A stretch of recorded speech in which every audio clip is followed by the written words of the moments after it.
Barcode what?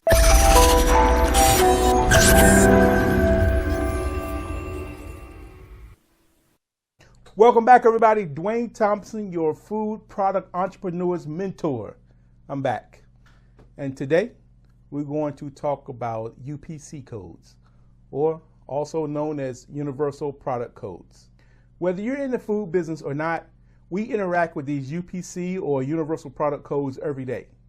But how much do you really know about these numbers? Where did they come from? What do they mean? And what are they secretly used for? Well, today we want to take an up close and personal in-depth look at what this mysterious string of numbers mean on our food products known as a UPC. So what exactly is a Universal Product Code? A UPC is a coding system made up of a 12-digit unique number assigned to a retail merchandise that identifies both the food product and the vendor that sells the food product. A bit of history for you.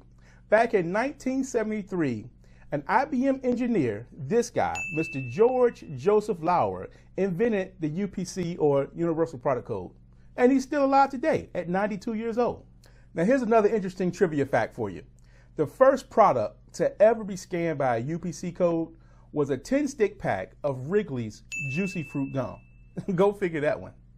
Okay, so here's how a UPC barcode actually works. A laser scans the width and height of the bars and compares them to the width of the blank spaces between the bars. The information is then used to communicate the product's information, whether it's between a manufacturer and a retailer or within an internal department for shipping, inventory, pricing, or point of sale. You can usually do this with any type of inexpensive generic barcode system on your smartphone or tablet. Now, let's look at the mechanics of a UPC code.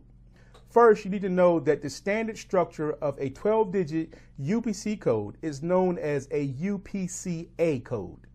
That's UPCA code. And this is most likely what you're going to be using on your food products. Now, the UPC of a food product contains several chunks of information and is broken down like this. First, there is a single number that represents the type of code we're dealing with, called the numbering type. For products made in the US, this will usually be a 0. Next is the manufacturer's code. This is a unique code that identifies the company or division of a company that produced the product. Next is the item reference. This is another code that identifies the individual product itself. Every product has its own code, including different sizes of the same thing. The final number is a check digit, which is created by doing a simple calculation on the first 11 digits when the barcode is scanned. The laser reader performs this simple calculation to verify the scan. Now, if it gets a different result than the check digit, something has been scanned wrong, and it'll usually show as an error on the software. I'll link a check digit calculator in the comment section below for you to use when verifying your food product UPCs. I recommend using this check digit calculator, especially if you've purchased your UPCs through a third party or a co-packer. Now, let me take a moment and stop here and give you a warning.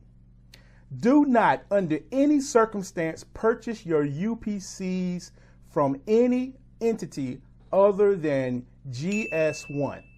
That's Global Standards 1, which we'll talk about shortly. Now, in order to keep this tutorial short, I'm not going to go into all the reasons why you shouldn't purchase your UPC codes outside of GS1, but just trust me, do not, under any circumstances, purchase your UPC codes from any other entity other than GS1.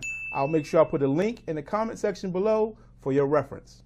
Now, all legitimate UPC codes are coordinated through a nonprofit organization called GS1, Global Standards 1. GS1 has local members in many countries. This means that you can make a product in one country and sell it in another, and the barcode should still work. At least that's the theory, but some countries have created their own barcode systems, such as Japan. But most have incorporated into the GS1 international system. So I told you at the opening of this video that there was a secret use that the UPC codes or the Universal Product Codes were used for. And by the way, don't bother looking this information up online or on the internet because you won't find it. I learned this information over my past 15 years in the food business, and I'm happy to share it with you as your food product entrepreneur's mentor, okay? So here goes. Think of any of the major global food brands. Do you think for a moment these companies are sitting around developing new products to test in the marketplace? No. So here's the secret. These mega brands routinely monitor the sales databases of the UPC codes that belong to small producing products like us. Once you trigger that sales algorithm, you will then receive interest, letters, phone calls from these mega brands inquiring about your product or partnering together with your company to sell your product. Now, what will it take to trigger the algorithm? No one really knows. It's the best kept secret, and it varies from company to company. It also depends on product category and market trend. So there you have it. That little series of bars and numbers is pretty cool, right? And we can thank IBM engineer George Lauer and his team for developing it back in the late 60s and early 70s. Okay, that does it for this episode on UPCs and barcodes. Please make sure you hit the subscribe button below and hit the bell notification on future videos.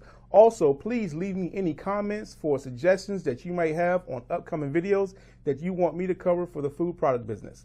Thanks a lot, and I look forward to using this platform to minimizing your learning curve. Have a good one.